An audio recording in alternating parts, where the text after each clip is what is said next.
এইখান থেকেই কিন্তু গল্পের মোড়টা একদম ঘুরে যায়, কারণ ঈসা ইবনে মারিয়াম আসছেনই। আচ্ছা, পৃথিবীর শেষ সময় ঠিক কি ঘটবে?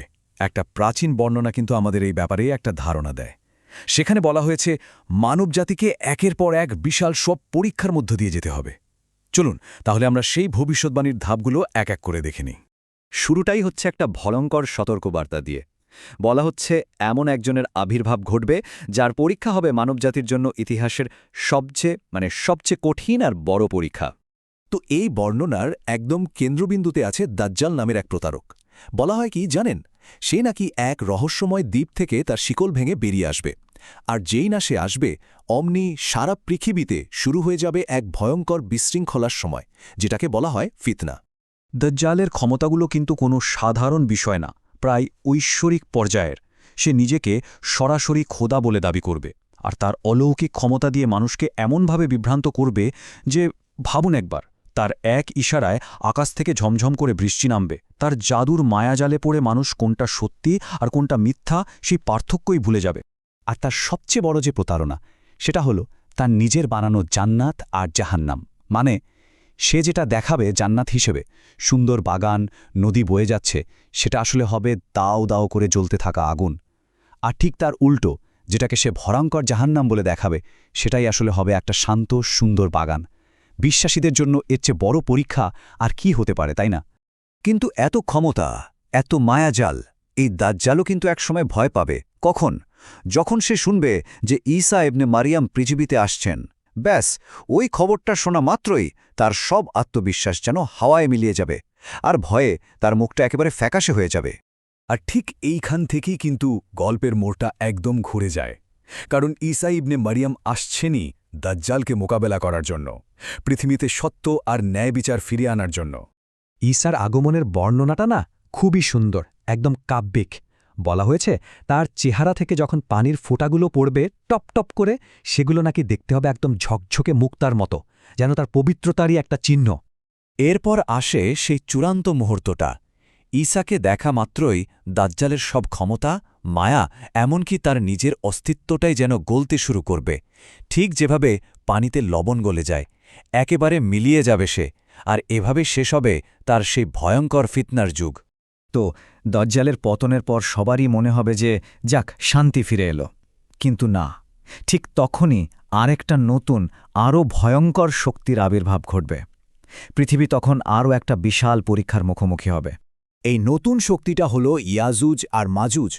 বর্ণনা অনুযায়ী এরা হলো এক বিশাল অল্পনীয় এক জনগোষ্ঠী, যারা পাহাড়ের বাধা ভেঙে বেরিয়ে আসবে আর সমুদ্রের ঢেউয়ের মতো করে সারা পৃথিবীতে ছড়িয়ে পড়বে।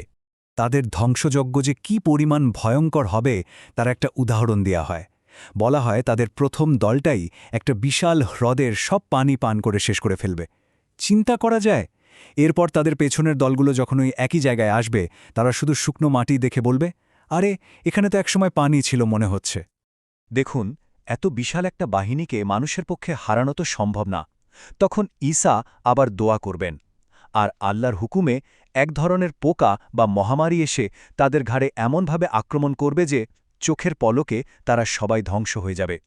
এরপর একটা শান্তির বৃষ্টি নামবে, যেটা সারা পৃথিবীকে আবার ধুয়ে মুছে পরিষ্কার করে দেবে। আচ্ছা, ইয়াজুজ মাজুজের পর্ব শেষ হওয়ার পর শুরু হবে সম্পূর্ণ অন্য ধরনের আলামত। এগুলো হলো মহাজাগতিক লক্ষণ। মানে এবার প্রকৃতির যে স্বাভাবিক নিয়মগুলো আছে সেগুলোই পাল্টে যেতে শুরু করবে। প্রথমেই যেটা হবে, সারা পৃথিবী এক ঘন রহস্যময় ধোঁয়ায় ঢেকে যাবে। এই ধোঁয়াটা সবকিছু এমনভাবে গ্রাস করবে যে মানুষ ঠিকমতো দেখতে পাবে না, আর সবার মনে এক অজানা ভয় ঢুকে যাবে। এই ধোয়ার পর পরিস্থিতি আরও ভয়ঙ্কর হবে। আসবে ঘুটঘুটে অন্ধকার। ভাবুন তো, টানা 3 দিন ধরে সূর্য একদম উধাও, সারা পৃথিবী ডুবে যাবে নিকষ কালো অন্ধকারে। কি একটা ভয়াবহ পরিবেশ তৈরি হবে তখন।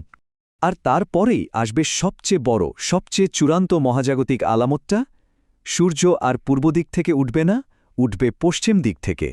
আর যে মুহূর্তে এটা ঘটবে, সেই মুহূর্তে আল্লাহর কাছে ক্ষমা চাওয়ার তওবার দরজা চিরদিনের জন্য বন্ধ হয়ে যাবে। একেবারে ফাইনাল।